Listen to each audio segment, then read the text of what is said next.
Dalam gelapnya malam, kadang yang kamu lihat bukanlah nyata, tapi bukan berarti itu tidak ada. Di dunia ini masih banyak tempat yang menyimpan amarah lama. Jika kamu berani melanggarnya, bersiaplah untuk menerima akibatnya. Selamat datang di Deadmiss 73, tempat di mana kisah nyata berubah menjadi mimpi buruk yang menakutkan. Saya Della Fitria, malam ini akan membacakan kisah dari seseorang yang sampai sekarang masih mencoba memaafkan dirinya sendiri. Cerita ini dikirim langsung oleh narasumber yang mengalami sendiri peristiwa memilukan ini. Namun, demi menjaga perasaan beberapa pihak dan menghormati keluarga yang ditinggalkan, narasumber meminta untuk menyamarkan namanya. Menuliskan kembali cerita ini bukanlah hal yang mudah, karena sama saja membuka luka lama. Kami berharap para pendengar bisa memakluminya.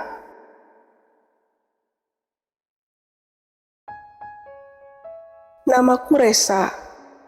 Aku bukan orang yang mudah percaya pada cerita mistis, tapi peristiwa yang menimpaku dan sahabatku Lintang telah mengubah cara pandangku selamanya tentang rasa hormat dan tentang hal-hal yang tidak kasat mata.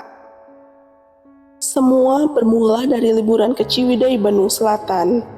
Kami bosan dengan rutinitas kampus, jadi memutuskan untuk menjelajah alam dan menghirup udara pegunungan.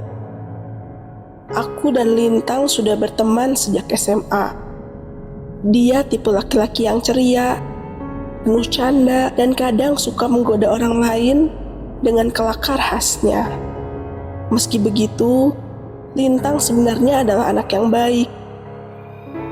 Ia selalu membantu temannya, ramah pada siapapun, dan bisa diandalkan. Pada saat itu, tujuan utama kami adalah Situ Patengan, danau legendaris dengan keindahan yang memesona. Tapi di balik keindahan itu tersimpan sebuah lokasi yang katanya sakral, namanya Batu Cinta, tempat bertemunya Ki Santang dan Dewi Rengganis menurut cerita rakyat. Saat kami menyewa perahu untuk menuju ke Batu Cinta, Bapak penjaga sempat berkata, "Hati-hati ya Neng, di sana jangan macam-macam, jangan buang air kecil atau meludah di danau." Banyak yang tidak percaya, tapi banyak juga yang akhirnya menyesal. Aku mengangguk sopan, tapi Lintang, dia tertawa kecil sambil berkata, "Banyak tempat wisata bawa-bawa hantu. Tujuannya buat nakut-nakutin turis." Aku diam saja, tapi dalam hati aku merasa tidak enak.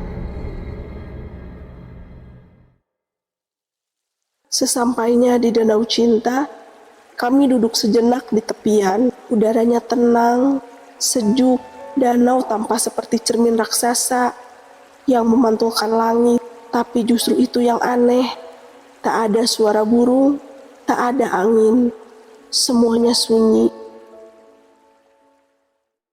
Tiba-tiba, Lintang berdiri dan memegangi perutnya. Aduh, aku tidak tahan. Harus buang air kecil sekarang. Aku buru-buru mencegah. "Lintang, jangan di sini. Aku dengar tempat ini keramat.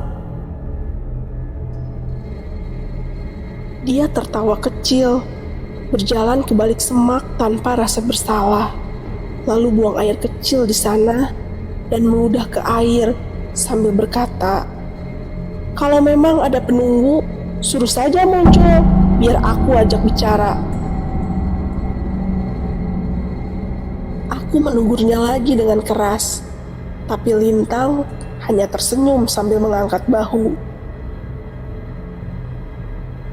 Saat kami hendak kembali, tiba-tiba langit yang tadinya cerah berubah menjadi kelam. Angin berhembus dengan keras dan dingin.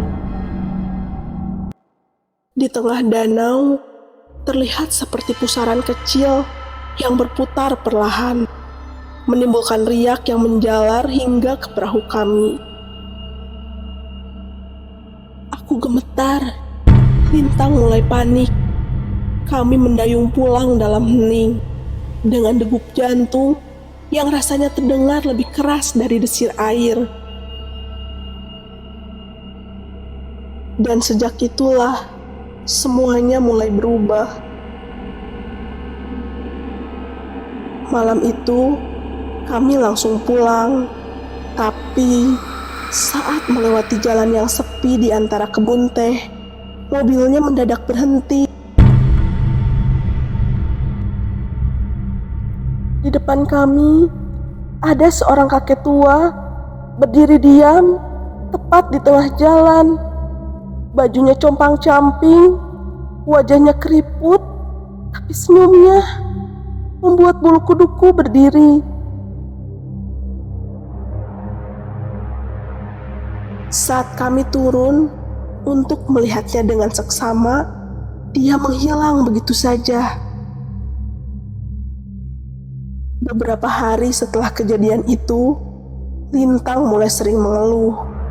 Katanya, ia tak bisa tidur karena mimpi buruk.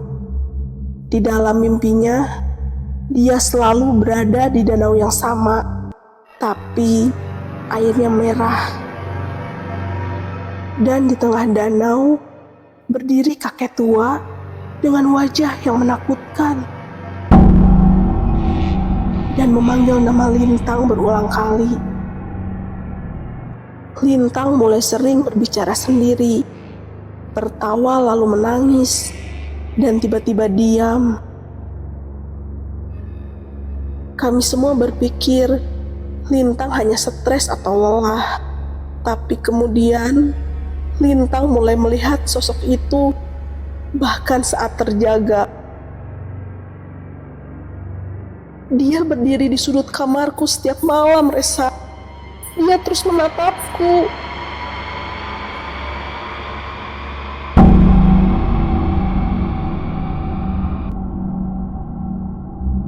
Aku mencoba menemaninya, tapi lama-kelamaan Lintang seperti kehilangan jiwanya. Ia menjadi kerasukan, mengoceh dengan suara berat, bahkan memaki orang tuanya dengan kata-kata yang bukan berasal darinya. Akhirnya, Lintang dirawat di rumah sakit jiwa. Hari demi hari, kondisinya semakin memburuk. Lintang mulai tidak mengenali siapapun, bahkan kedua orang tuanya. Ia sering mengamuk, lalu menangis seperti anak kecil. Pandangannya kosong, dan kadang-kadang ia bicara seolah sedang berbicara dengan seseorang yang tidak terlihat. Seorang perawat di sana, namanya Bu Rara, mengajakku bicara secara diam-diam. Ia bilang, ada sesuatu yang mengikuti Lintang. Sosok tua penuh dendam. Katanya, Lintang telah melanggar sesuatu yang seharusnya dijaga. Bahkan, di ruang perawatan, Lintang kerap berteriak-teriak tengah malam.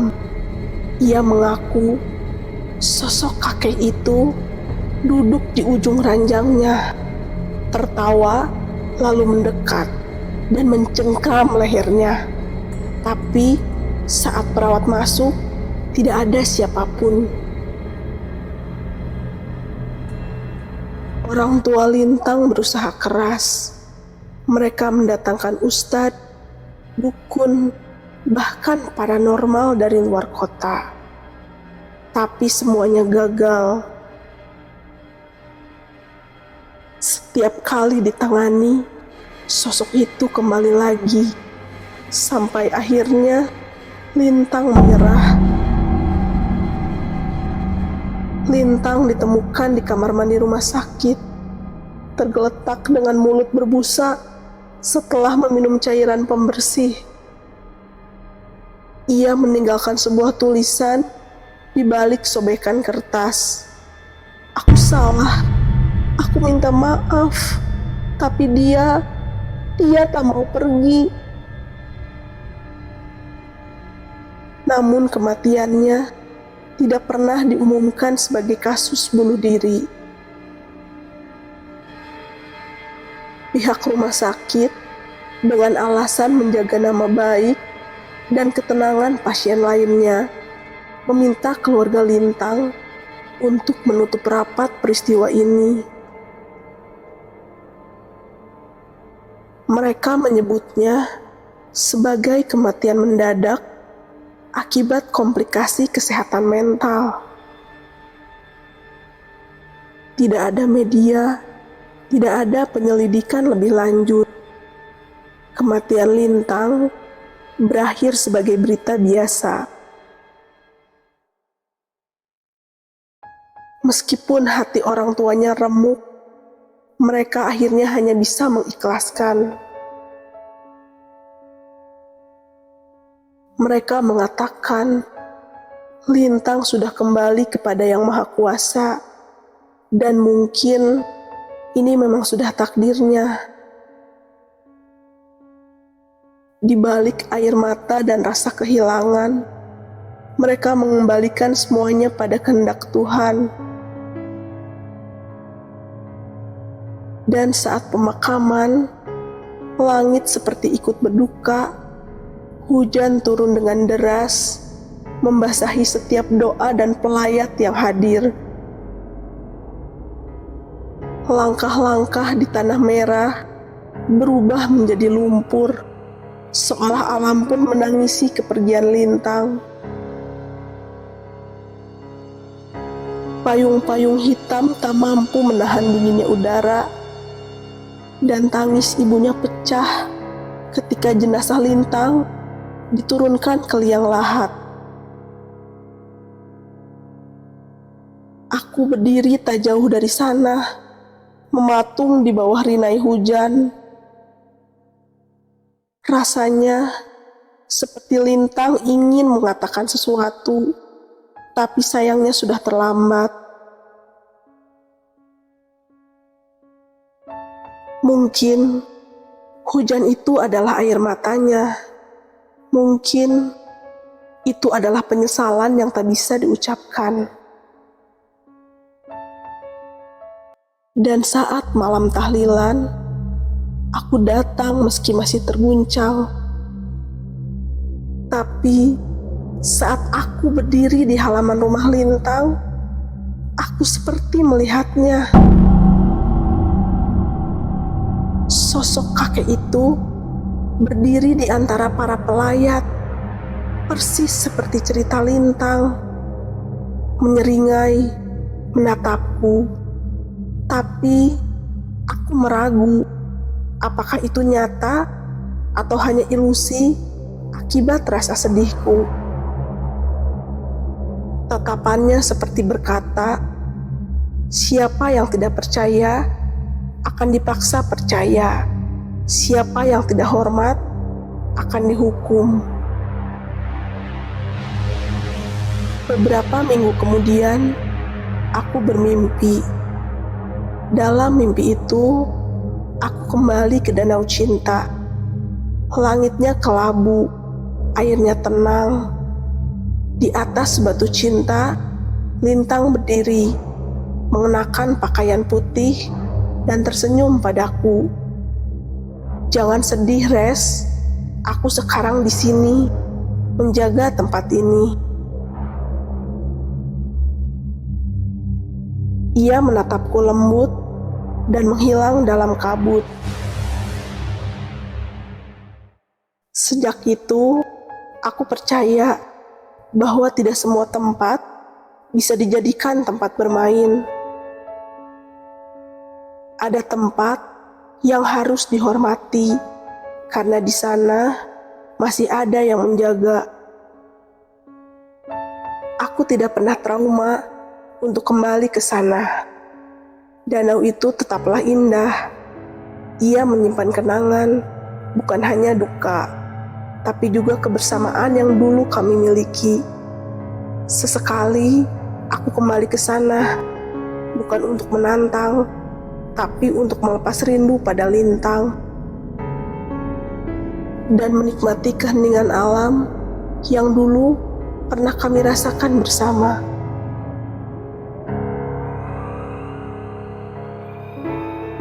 Dalam hidup, kita diajarkan untuk menghormati sesama manusia, tapi sering lupa untuk menghormati alam dan mereka yang tidak terlihat. Karena saat batas dilanggar, balasannya bisa sangat kejam.